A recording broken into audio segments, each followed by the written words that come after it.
ঢাকেশ্বরী মন্দিরে আছেন আমাদের সহকর্মী অনুপ পিয়াল, যুক্ত হচ্ছে তার সঙ্গে।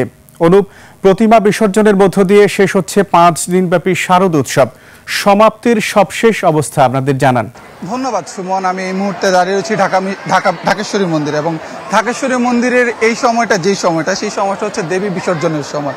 অর্থাৎ আর কিছুক্ষণের মধ্যেই দেবীকে হচ্ছে মন্দির থেকে বের করা হবে, এবং বের করার পর দেবীর যে বিসর্জন সেটি হবে। সকালবেলা যে সাধারণ যে নিয়মগুলো থাকে, প্রতীকী যে নিয়মগুলো, দর্পণ বিসর্জন এবং দর্পণ বিসর্জনে ঘট বিসর্জন, সেই প্রক্রিয়াগুলো হয়ে যাওয়ার পরই ভক্তদের মনে যে আবেগ, যে শেষ সময় যে ঘটনা, বিষাদের ঘটনা, সেটা দেখা যায়। এবং তারপরে হচ্ছে দেবীকে যে সিঁদুর দিয়ে শেষ সময় বরণ করে নেওয়া এবং তাম্বুল এবং সুপারি দিয়ে দেবীকে শেষ সময় যে অভিবাদন জানানো, সেই প্রক্রিয়াও শেষ হয়ে যাওয়ার পর ভক্তরা সিঁদুর খেলায় মেতে ওঠে। সিঁদুর খেলায় মেতে ওঠার পরপরই এই মন্দিরে এখন শেষ সময়ে মায়ের সাথে স্মৃতিগুলো তারা বেঁধে রাখছেন, এবং শেষ সময় তারা বিভিন্ন ধরনের ছবি এবং নানা ধরনের মায়ের প্রতি যে ভক্তি, তারা সেটি দেখিয়ে এই সময়টাকে বেঁধে রাখছেন ফটো ফ্রেমে।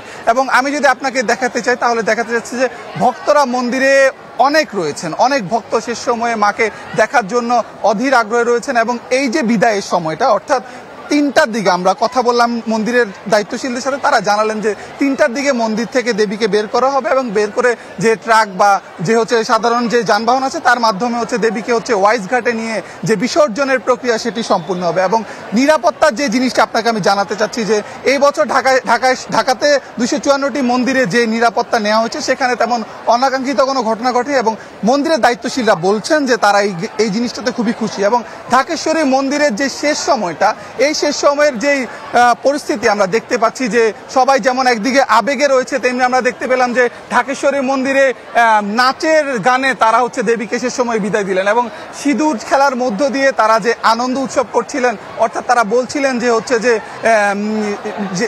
যে তারা হচ্ছে যে স্বামীর প্রতি ভালোবাসা দেখাচ্ছে, এবং দেবীকে তারা হচ্ছে যে এই সিঁদুর দানের মধ্য দিয়ে তারা হচ্ছে দেবীকে বিদায় জানাচ্ছে। এবং তাদের বিশ্বাস, আগামী বছর দেবী আসবেন নতুন রূপে, নতুন আশার বাণী নিয়ে। সম্প্রীতির এই বাংলাদেশে দেবী ভালোবাসবেন সবাইকে, দেবী সবাইকে নিয়ে বাংলাদেশ আরো সুন্দর করে গড়ে তুলবেন, এবং সবাইকে ধনধান্য পুষ্প দিয়ে ভরিয়ে দিবেন। এই ছিল আমার কাছে ঢাকেশ্বরী মন্দির থেকে সর্বশেষ।